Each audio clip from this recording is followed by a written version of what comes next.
எல்லாம் வல்ல இறைவனிடமும் சகோதர சகோதரிகளே, உங்களிடமும் நான் பாவியை சொல்கிறேன்.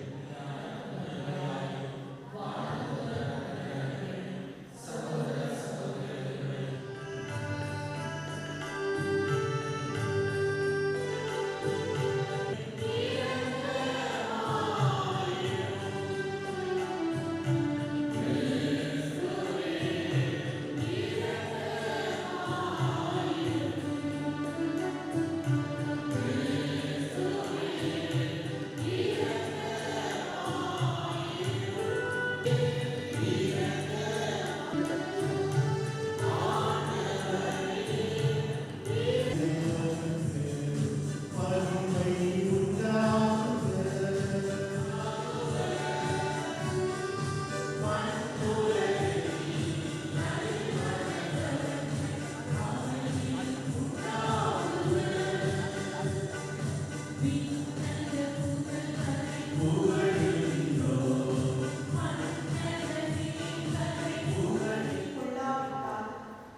விவாதமும் உண்டாயின.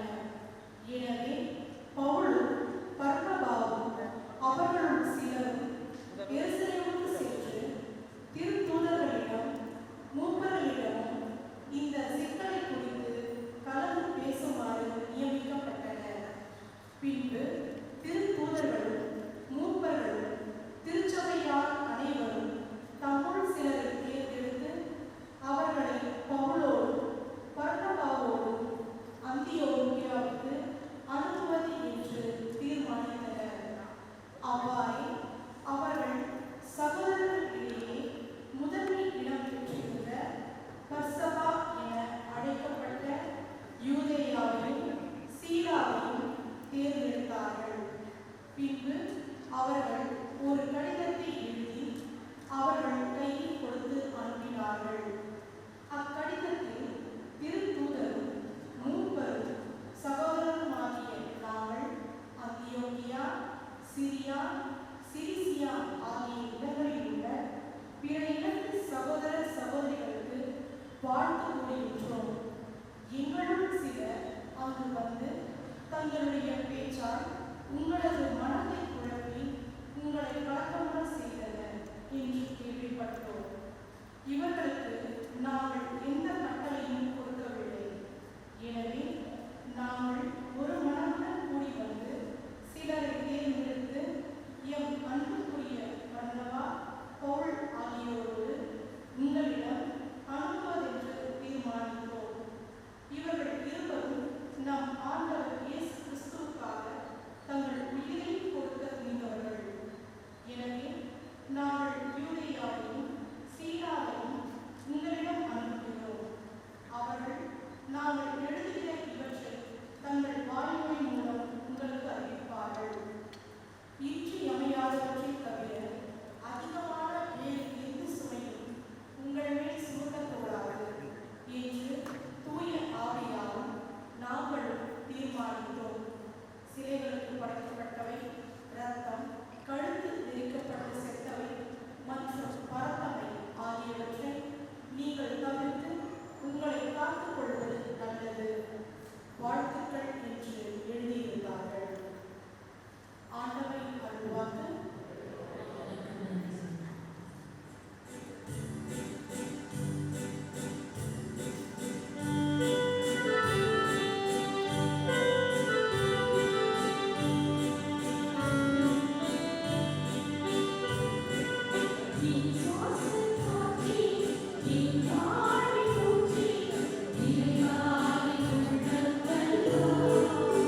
திருநகர் கடவுளிடமிருந்து விண்ணகத்தை விட்டு இறங்கி வருவதை எனக்கு காட்டினார்.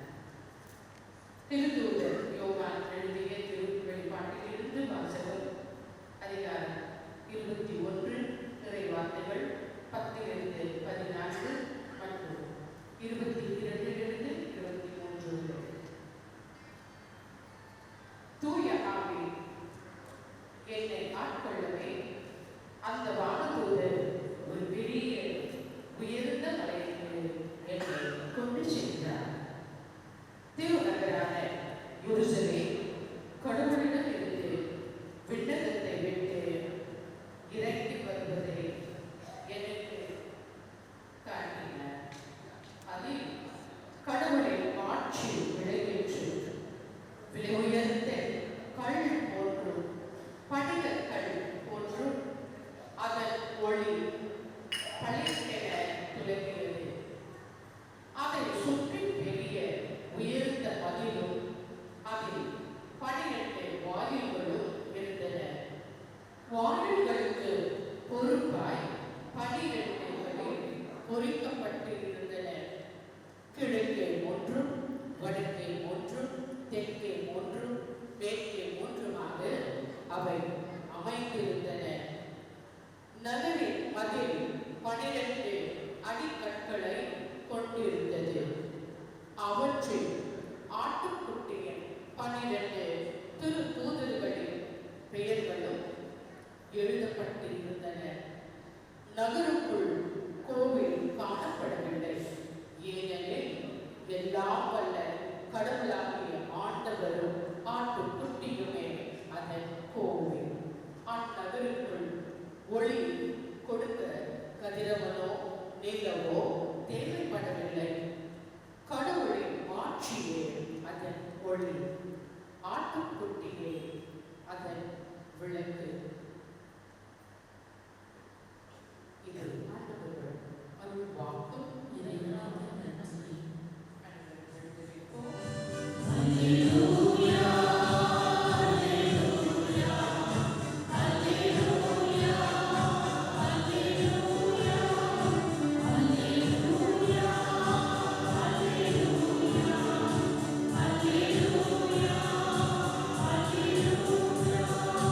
Yeah.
இயேசு அவரிடம், அம்மா, அதை பற்றி நாம் என்ன செய்ய முடியும்? இந்த நேரம் இன்னும் வரவில்லையே என்றார்.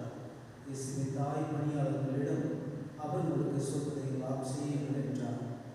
யூதரின் தூய்மை சடலுக்கு தேவையான 6 கல்தொட்டிகள் அங்கே இருந்தன. அவை ஒவ்வொன்றும் 2-3 குடம் தண்ணீர் கொள்ளும். இயேசு அவர்களிடம், இத்தொட்டிகளில் தண்ணீர் நிரப்புங்கள் என்று கூறினார். அவர்கள் அவற்றை இடுப்பு வரை நிரப்பினார்கள். பின்பு அவர் இப்பொழுது கொண்டு பந்தியின் மேற்பார்வையாளர்களிடம் கொண்டு போங்கள் என்று அவர்களிடம் கூறினார். அவர்களும் அவ்வாறு செய்தார்கள். பந்தி மேற்பார்வையாளர் திராட்சை ரசமாய் மாறியுள்ள தண்ணீரை சுவைத்தார். அந்த ரசம் எங்கிருந்து வந்தது என்று அவருக்கு தெரியவில்லை. தண்ணீர் கொண்டு வந்த பணியாளர்களுக்கு தெரிந்திருந்தது. ஆகையால் பந்தி மேற்பார்வையாளர் மணமகனை கூப்பிட்டு, எல்லாரும் நல்ல திராட்சை ரசத்தை முதலில் பரிமாறுவர். யாரும் விருப்பம் போல குடித்த பின்புதான் தரம் குறைந்த ரசத்தை பரிமாறுவர். நீர் நல்ல ரசத்தை இதுவரை பரிமாறாமல் ஏன் வைத்திருந்தது என்று கேட்டார். இதுவே இயேசு செய்த முதல் அருமடையாளம். இது கலிலேயாவில் உள்ள கானாவில் நிகழ்ந்தது. இதன் வழியாக அவர் தம் ஆட்சியை வெளிப்படுத்தினார். அவருடைய சீடரும் அவரிடம் நம்பிக்கை கொண்டனர். இது கிறிஸ்து வழங்கும் நற்செய்தி.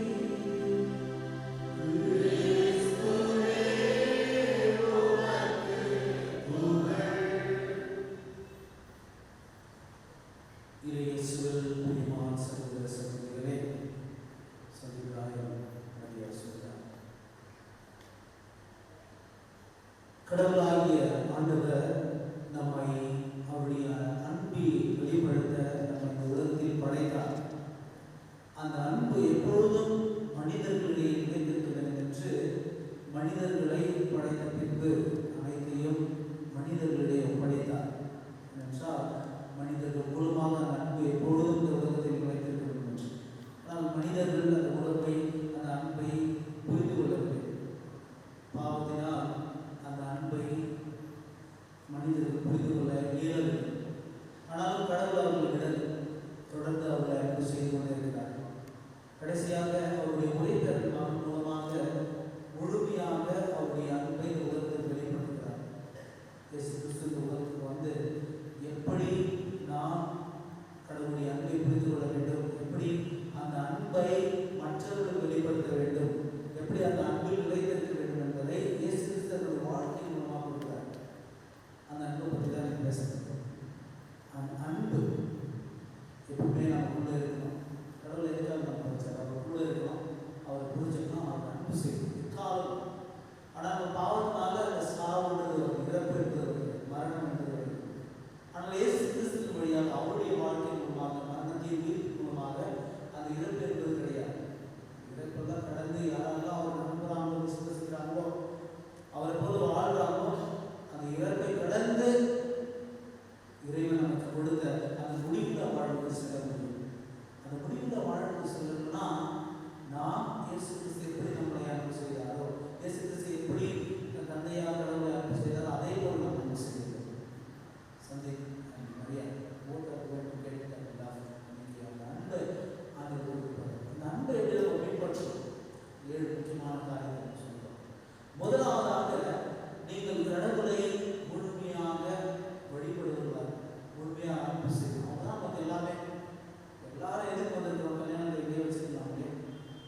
சபை. இந்த திருச்சபையில் எல்லாம் இருக்கிறாங்க.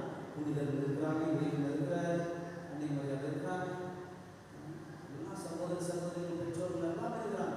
அந்த இல்லம் அப்படிதான் இருக்கும். எல்லாரும் வரவழைக்கிற இல்லமா இருக்கும் இல்லைங்களா? சண்டை சச்சரவு இல்லை, யாருமே வாழாப்பாங்க. தனியாக போயிடணும் அப்படின்னா அது திருக்குடும்பமாக தான் சண்டை போட்டு தான் வரும், தெருவில் தான் நடக்கும். திருக்குடும்பமாக இருக்கும்போது எல்லாரும் இங்கே வரவழைக்கலாம். அன்பு இருக்கும், ஒற்றுமை இருக்கும், பாசம் இருக்கும். இவ்வளோ பேர் மூடி வந்துருக்கிறாங்க. ஒரு பாசம், ஒரு குடும்பம். அந்த குடும்பம் பாறையில் கட்டப்பட்டிருக்கும். அந்த திருச்சபை என்ற பாறையில் நீங்கள் கட்டணும்.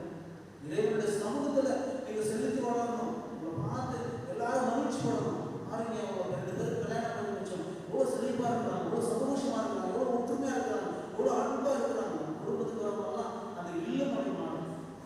இந்த பாறையின் மீது திருச்சபை என்ற பாறையின் மீது கட்டப்பட்ட ஒரு இல்லமாக இருக்கும். அந்த இல்லத்தில் அன்பு இருக்கும், ஒற்றுமை இருக்கும், பாசம் இருக்கும், பரிவு இருக்கும், மன்னிப்பு இருக்கும், எல்லாரும் இருப்பாங்க, ஜபம் இருக்கும்.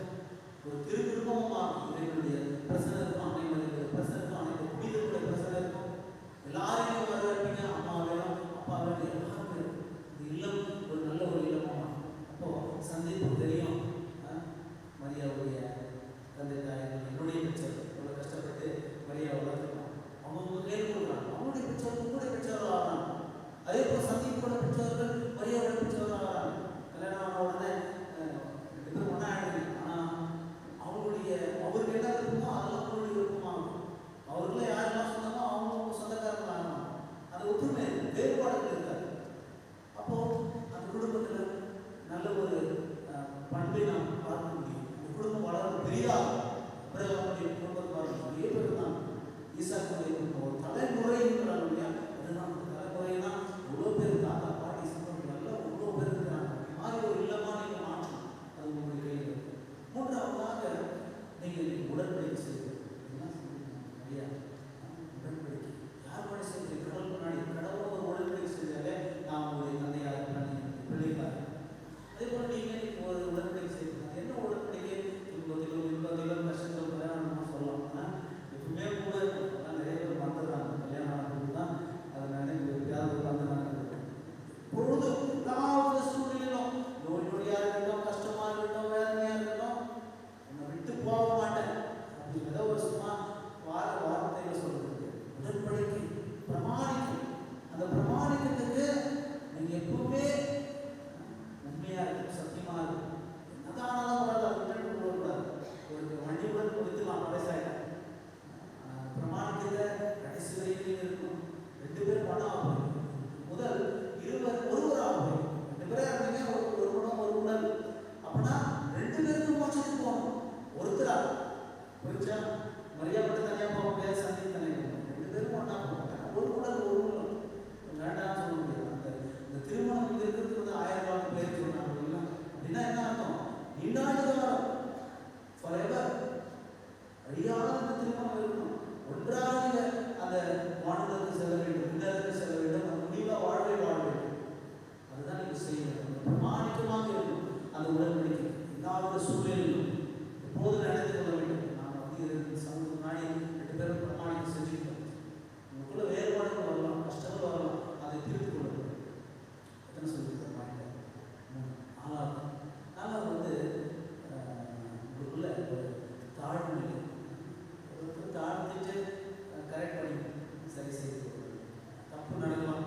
நிறைய அப்போதான் புதுசாக வராங்க, சமையல் செய்ய தெரியாமலாம் அட்ஜஸ்ட் பண்ணி இல்லை ஏதாவது கோவம் வெறுப்பு வரலாம். ஆனால் அது ஒரு காரணமாக இருக்கும். அந்த வெறுப்பும் காரணமாக ஒரு நாள் பரவாயில்ல, 2 நாள் பரவாயில்ல, ஒரு வாரம், ஒரு மாதம், ஒரு வருஷம் நீடிக்கக்கூடாது. அன்றைக்கி அது சரி செய்யும்.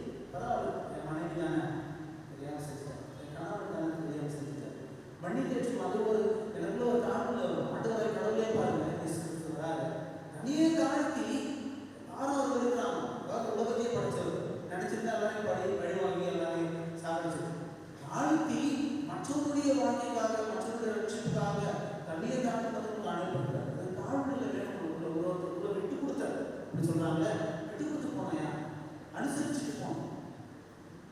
அனுசரிப்பது விட்டு கொடுத்துட்டு வரும். எப்படின்னா உங்களுக்குள்ள அந்த ஒன்றிப்பு இருக்காங்க, உடல் ஒன்றிப்பும் உள்ள ஒன்றிப்பு வேண்டும்.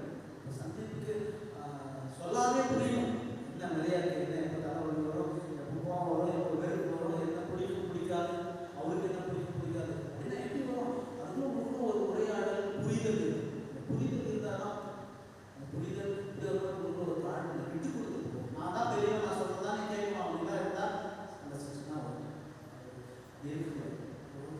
வாழ்த்தி மன்னித்து ஏற்றுக்கொள்ளுங்கள். அஞ்சாவது உங்களுடைய வாழ்க்கையில் அன்பில் நினைக்கிறது. இந்த அன்பு எப்படின்னா, அன்பு வந்து முடிவில்லாது. அன்பு வந்து இவ்வளோதான் அப்படின்னு சொல்லிட முடியாது. படர்ந்தது அன்கண்டிஷனல் அப்படின்னா மிகப்பெரிய இல்லைங்களா? அன்புக்கு அது ஒரு முடிவு கிடையாது. ரெண்டாவது வந்து அன்பு வந்து மன்னிக்கக்கூடியது, ஏற்றுக்கொள்ளக்கூடியது. ஆமா இல்லைங்களா? அன்பு ஏற்றுக்கொள்ளக்கூடியது தானே, மன்னிக்கக்கூடியது தானே. அன்பு வந்து அது முழுமையாக பாதிப்பதையாக நம்ம கொடுக்க முடியும். இப்போ அந்த அன்பு நீங்கள் பேசணும். அன்பு வந்து எங்கிருந்து வருது? கடவுள் வருது. அதுக்காக நீங்கள் கேட்கணும். கடவுள்கிட்ட வந்து அன்பை வந்து நீங்கள் மட்டும் வச்சுக்கணும். அந்த அன்பு எல்லாருக்கும் கொடுக்கணும். மகிழ்ச்சியை கொடுக்கணும். யாரெல்லாம் வீட்டுக்கு வராங்களோ அந்த அன்பை பிடிச்சுக்கொண்டு போகணும். அப்போல்லாம் என்ன பண்ணுவாங்க? உங்ககிட்ட நான் உங்கள் வீட்டுக்கு வரேன், உங்ககிட்ட அன்பை பெறுது என்ன சொல்லுவாங்க? ஒரு ஆசீர்வதிப்பாங்க. நம்ம இல்லைங்களா? அதுதான் நீங்கள் செய்யணும். நீங்கள் ஆசீர்வதிக்கப்பட்டவர்களாக இருக்கணும்னா அந்த அன்பை மாற்றம் கொடுக்கணும். உங்களை பார்க்கிறவங்க, உங்கள்கிட்ட பழகிறவங்க உங்களை வாழ்த்திட்டு போகணும், உங்களை ஆசீர்வதிப்பாங்க. ஆருங்க ரொம்ப சந்தோஷமா இருக்கும். பிள்ளைகளாக இருக்கட்டும், உங்கள் பெற்றோர்களாக இருக்கட்டும், கூட வாழ்பவர்களாக இருக்கட்டும், நண்பர்களாக இருக்கட்டும், உங்களுடைய வாழ்க்கையை பார்க்கும்போது உங்களிடமிருந்து அந்த அன்பை பெறும்பொழுது உங்களுக்கு அந்த ஆசீர்வாதத்தை கொடுப்பாங்க. அந்த அன்பு இருக்கும்பொழுது உங்களுக்குள்ள அந்த மன்னிப்பு இல்லைங்களா? ஒருவருக்கு மன்னிப்பு ஏற்றுக்கொள்வீங்க, ஒருவருக்கு முழுமையாக நேசிப்பீங்க, ஒருவருக்கு அளவு கடந்த அன்பு செய்வீங்க. அளவு கடந்த எல்லாவது சொல்லுவீங்க. என்ன எத்தனை பண்ணுங்க சொல்லுங்க? அஞ்சுதான் சொல்லுங்க. ஆமாம், என்ன சொன்ன சார்? எல்லாம் கடவுள் நேசிப்புன்னு சொன்னேன், அந்த உடன்படிக்கைன்னு சொன்னேன், அன்பு சொன்னேன். அப்புறம் என்ன சொன்னேன்? ஜபம் சொன்னா. உங்களுடைய வாழ்க்கையை நீங்கள் ஜபத்தை தொடர்ந்து அது தொடர்ந்தீங்களான்னு ஜபம் என்பது மிகவும் முக்கியம் இல்லைங்களா? எத்தனை பேர் நன்றி சொல்றது? உங்களுடைய வாழ்க்கை காலையில் 2 பேரும் சேர்ந்து சொல்லுங்க. 2 பேருமே சேர்ந்து கடவுள் நன்றி சொல்லுங்க. ஒரு நாள் முழுவதும் காப்பாற்றிருக்காரு. எத்தனையோ சூழ்நிலை கடவுளுக்கு ஒப்படைக்கும். உங்களுடைய வாழ்க்கையை நீங்கள் கடவுளுக்கு ஒப்படைப்பீங்க. அவர் தான் வழி நடத்த போறாரு. நீங்கள் வாழ வேண்டிய அவசியம் கிடையாது. அவருக்குள்ள வழி நடத்துவார், அவருக்குள்ள வாழ்க்கைப்பார். நம்மளே நம்ம வாழ நினைக்கும் போது தான் பிரச்சனைகளும் சோதனைகள் வரும். அதனால நீங்கள் ஜெபம் செய்யும் பொழுது விழித்த படிக்கணும், ஆண்டவருடைய வார்த்தையை படிக்கணும். அந்த வார்த்தை தான் வார்த்தை யாரெல்லாம் கேட்கிறாங்களோ அவங்க கிட்ட என்ன சொல்றாங்க? நற்செய்தி வாசத்தை பார்த்தீங்கன்னா சண்டே இருக்கு. யாரெல்லாம் என்னுடைய வார்த்தை கேட்கிறாங்களோ அதன்படி நடக்கிறாங்களோ அவங்க மீது நம்ம அன்பு கொண்டு நானும் என்னுடைய தந்தையும் பரிசுத்தாவி வந்து அவங்க மத்தியில் அவங்களுக்குள்ள உங்களுடைய ஆத்மாவில் வந்து குடிக்கணும்னு சொல்றாங்க. அந்த இறை வார்த்தை கேட்பவர்களாக, இறை வார்த்தைப்படி நடப்பவர்களாக, இறை வார்த்தையை படிப்பவர்களாக, இறை வார்த்தைப்படி வாழ்பவர்களாக எப்பொழுதும் உங்களுடைய வாழ்க்கையை ஜெபம் அப்போதுதான் ஆசீர்வாதம். கடைசியாக கேட்கிறதாக நீங்கள் ஆசீர்வதிக்கப்பட்டவர்களாகவும் மற்றவர்களை ஆசீர்வதிப்பவர்களாகவும் இருக்கிறது. கடவுள் ஆசீர்வதிக்கிறார் இல்லைங்களா? இந்த கடவுள் திருமணம் என்ற திருவச்சனத்தின் மூலமாக ஆசீர்வதிக்கப்பட்டிருக்கிறார். மற்றவங்களுக்கு ஆசீர்வாதப்படுது. தேவையில்லாமல் யாருக்கையும் நம்ம பேசுவதை ஆசைப்படுது, யாரையும் குறை சொல்வதை ஆசைப்படுது. நிறைய பிரச்சனைகள் வரலாம், குறைகள் ஏற்படலாம். ஆனால் அதையும் ஏற்றுக்கொண்டு மற்றவர்கள் ஆசீர்வாதத்தை தருபவர்களாக இருக்கிறது. அப்போதுதான் உங்களுடைய குடும்பம் ஒரு திருக்குடும்பமாக இருக்கும். அந்த அன்பில் எப்பொழுதும் நம்ம நிலைத்திருக்க முடியும். அந்த அன்பு நிறைவாக நமக்கு கிடைக்கும். அந்த அன்பு மற்றவர்களுக்கு மூலமாக கிடைக்கும். இதனுடைய ஆசீர்வாதம் எங்களுடைய ஆசீர்வாதம் எப்பொழுது மீது இருக்கும். கடவுள் நிறைவாக சொல்லுவார்.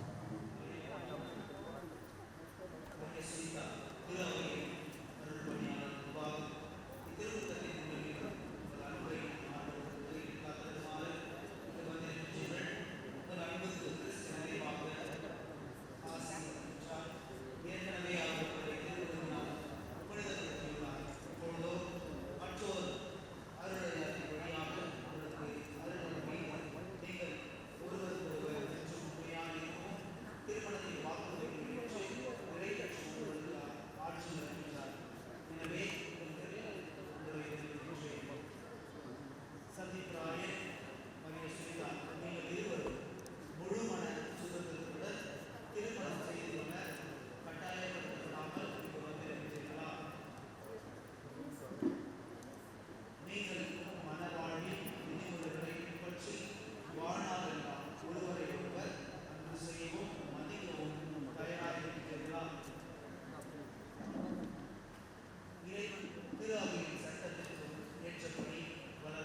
மனைவியாக ஏற்றுக்கொள்கின்றேன். துன்பத்திலும் உடல் நலத்திலும் நோயிலும் நான் உங்களுக்கு உண்மையாய் இருந்து என் வாழ்நாள் முழுவதும் உங்களை அன்பு செய்யவும் மதிக்கவும் உறுதியளிக்கிறேன்.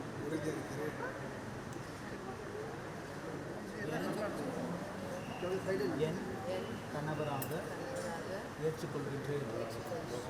இன்பத்திலும் துன்பத்திலும் உடல் நலத்திலும் நோயிலும் நான் உங்களுக்கு உண்மையாயிருந்து என் வாழ்நாள் முழுவதும் உங்களை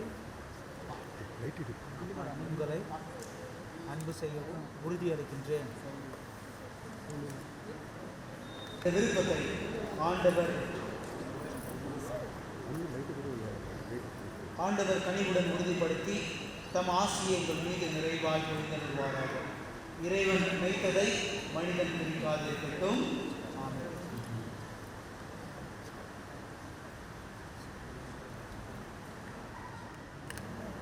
ஆண்டவரே, உம் அடியார் இவர்களுக்கும் இவர்களுடைய அன்புக்கும் ஆசிரியருக்கு புனிதப்படுத்தியவர்களும் இந்த திருமாங்கல்யம் இவர்களுக்கு உண்மையின் அடையாளமாக அமைந்து ஒருவர் மீது ஒருவர் கொண்ட ஆழ்ந்த அன்பையும் நினைவுபடுத்த வேண்டும் என்று எங்கள் ஆண்டவராகிய கிறிஸ்து வழியாக உம்மை மன்றாடுகின்றோம்.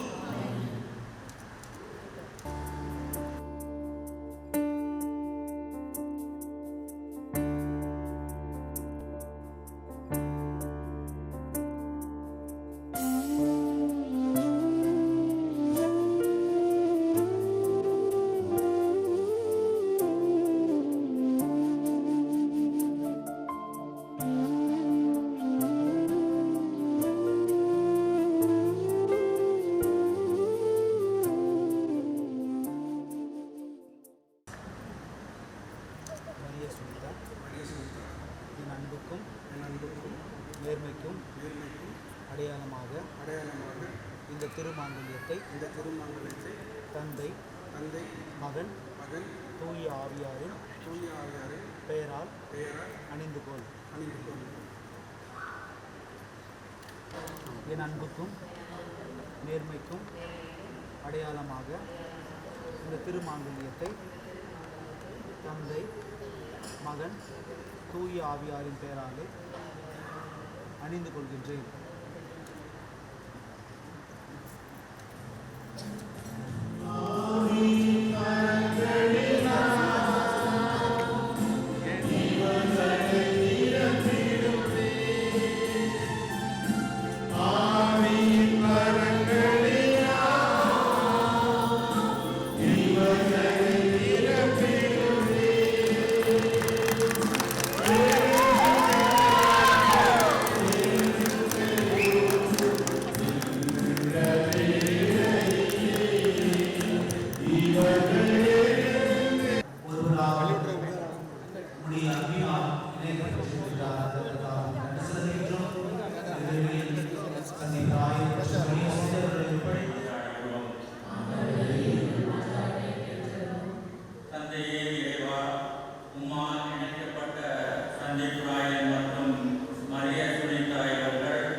இருவராக இருந்தவர்கள் என்று ஒருவராக உடைய பேரால் உடைய ஆசீர்வாதத்தால் உடைய கிருபையால் உடைய அன்பினால் இணைக்க பெற்றிருக்கிறார் மனிதர்கள் நீர் இணைந்ததை பிரிக்காது இருக்கட்டும் ஆண்டவரே. எப்போதும் இவர்களுடைய அன்பை மற்றவர்களுக்கு அளிக்க வேண்டிய ஆசீர்வாதத்தை தர வேண்டும் என்று எங்கள் ஆண்டவராக இயேசு கிறிஸ்து வழியாக என்றோம்.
சுசிநாதன் மற்றும் சதீஷ், எல்லா திருநிலையினர் ஆகிய அனைவரோடும் உமது திரு அவை அன்பில் நிறைய பெற செய்திருக்கும்.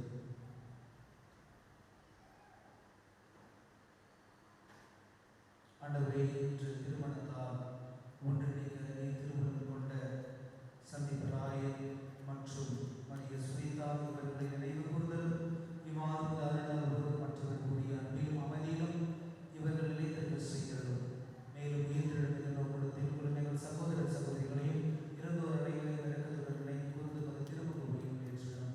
எங்கள் அனைவரும் மீது இருக்குமாயும் கடவுளை கணி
அன்புமிக்க சகோதர சகோதரிகளே, கிறிஸ்துவில் இப்பொழுது மனமுடித்த அவரது அடியார்களாகிய இம்மணமக்கள் மீது ஆண்டவர் தம் அருளின் ஆசி இறங்குடன் பொழியவும், புனித உடன்படிக்கையால் இணைந்த இவ்விருவரும் அன்பினால் ஒரே உள்ளம் படைத்தவர்களால் திகழவும் ஆண்டவரிடம் பணிவுடன் மன்றாடுவோம். இணைந்து நல்லடத்தையில் சிறந்து விளங்குவார்களாக நற்செய்தி படிப்பினையால் உறுதியடைந்து அனைவர் முன்னும் கிறிஸ்துவுக்கு சிறந்த சாட்சிகளால் திகழ்வார்களாக. ஆண்டவரே, இவர்களுக்கு மக்கள் பேர் அளித்தலும் நற்பண்புகளில் சிறந்த பெற்றோராக இவர்கள் வாழ்ந்து தங்கள் பிள்ளைகளின் பிள்ளைகளை காண்பார்களாக. இவர்கள் தாங்கள் விரும்பும் முதுமை அடைந்து புனிதருக்கு உரிய வாழ்வுக்கும் விண்ணரசுக்கும் வந்து சேர்வார்களாக. எங்கள் ஆண்டவராகிய கிறிஸ்து வழியாக மன்றாடுகின்றோம்.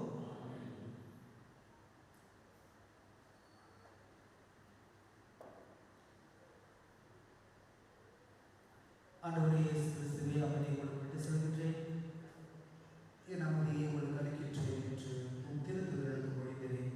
எங்கள் பாவங்களை பாராமல் உமது திரு அவையின் நம்பிக்கையை கண்ணோக்கி உமது திருவுளத்திற்கேற்ப அதற்கு அமைதியும் ஒற்றுமையும் அளித்திருப்பீராக. என்று வாழ்ந்து ஆட்சி செய்கின்றவர் நீரே. ஆண்டவருடைய அமைதி உங்களோடு என்று இருப்பதாக. கிறிஸ்து வழங்கிய அந்த அன்பை, வாழ்வை, அமைதியை ஒருவர்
உம்மை போல யாருண்டு, நன்மை செய்ய நீருண்டு.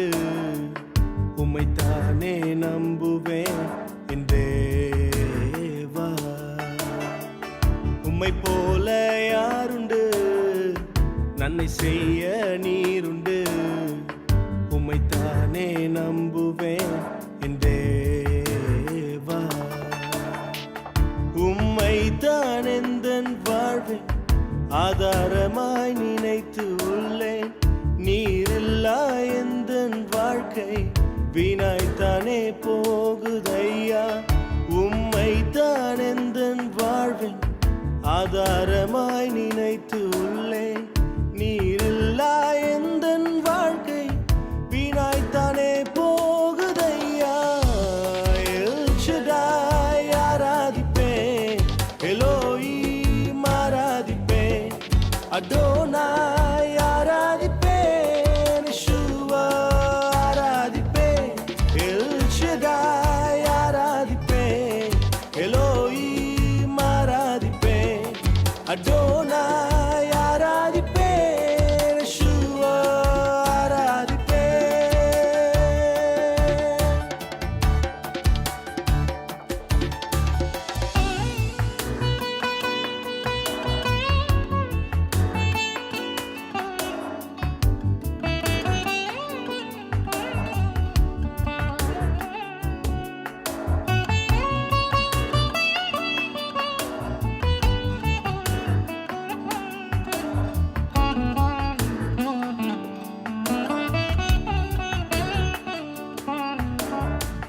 கலங்கி நின்ற என்னை கண்டு கண்ணீரை துடைத்தவரே. காலமெல்லாம் கண்மணி போல கரம் பிடித்து காத்தவரே. கலங்கி நின்ற என்னை கண்டு கண்ணீரை துடைத்தவரே. காலமெல்லாம் கண்மணி போல கரம் பிடித்து காத்தவரே. எல் ஷடாய் ஆராதிப்பேன், எலோஹீம் ஆராதிப்பேன். இவ்வாறு புனித குடும்பமாக நீர் ஒன்றிணைந்த இவர்கள் அன்பினால் ஒன்றுபட்டிருக்க செய்வீராக. எங்கள் ஆண்டவராகிய கிறிஸ்து வழியாக உம்மை மன்றாடுகின்றோம்.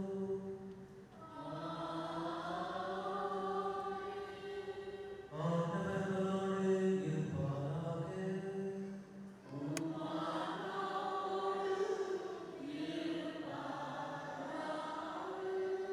தலைவணங்கி இதனுடைய ஆசிரியராக உற்றாடுவோம். என்று உள்ள தந்தையாக இறைவன், நீங்கள் ஒருவர் மற்றவருக்கு காட்டும் அன்பினால் உங்களை ஒருமனப்படுத்தி கிறிஸ்துவின் அமைதி உங்களில் குடிகொள்ளவும் உங்கள் இல்லத்தில் என்று உழைத்திருக்கும் செய்தருவாராக. உங்கள் பிள்ளைகளால் ஆசையும் நண்பர்களிடமிருந்து ஆதரவு பெற்று அனைவருடனும் உண்மையான அமைதியுடன் வாழ்வீர்களாக. உலகிலே நீங்கள் இறையன்புக்கு சாட்சிகளாக திகழுங்கள். இவ்வாறு உங்கள் அன்பை பெற்று இன்னொருத்தோறும் வரியோரும் இறைவனின் நிலையான வீட்டில் உங்களை ஒரு நாள் நன்றி உணர்வுடன் வரவேற்பார்களாக. எல்லாம் வல்ல இறைவன் தந்தை மகன் தூய ஆவியார் இங்கே குடியிருக்கும் உங்கள் அனைவருக்கும் ஆசி வழங்குவாராக.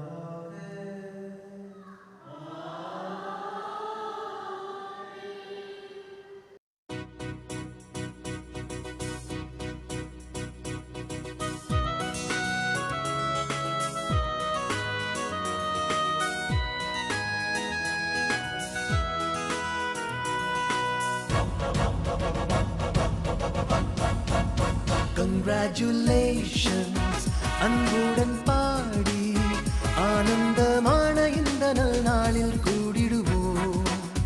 கண்மணிகளாம் இம்மன மக்கள் இன்று போல் என்றும் வாழ நல்வாழ்த்து கூறிடுவோம். ராஜாதி ராஜனேசுவின் அன்பு இவர் மீது, கர்த்தாதி கர்த்தரேசுவின் ஆசி இவர் மீது. காலங்கள் மாறினாலுமே மாறிடாதென்றும் தங்க பாட்டிடுவோமே பாடியவே. Congratulations.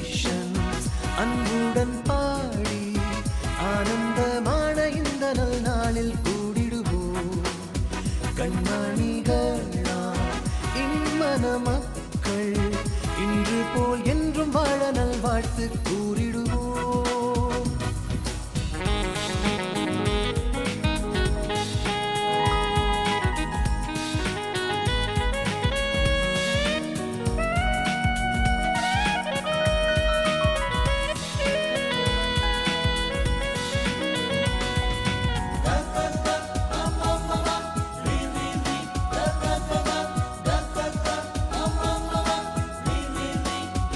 ஆண்டவன் உதய நேரத்தில் வேதம் கையில் ஏந்தி ஆண்டவர் தூய பாதத்தில் எண்ணங்களை சிந்தி அன்பென்னும் இன்ப ஓடையில் ஒன்றாகவே நீந்தி வாழ்ந்திடுவீரே வெற்றியுடன்.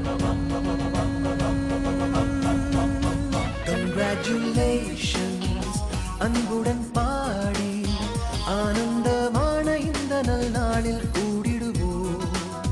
கண்மணிகளால் இம்மன மக்கள் இன்று போல் என்றும் வாழ நல்வாழ்த்து கூறிடுவோம். Congratulations அன்புடன் பாடி ஆனந்தமான இந்த நல் நாளில் கூடிடுவோம். கண்மணிகளால் இம்மன மக்கள் இன்று போல் என்றும் வாழ நல்வாழ்த்து கூறிடுவோம்.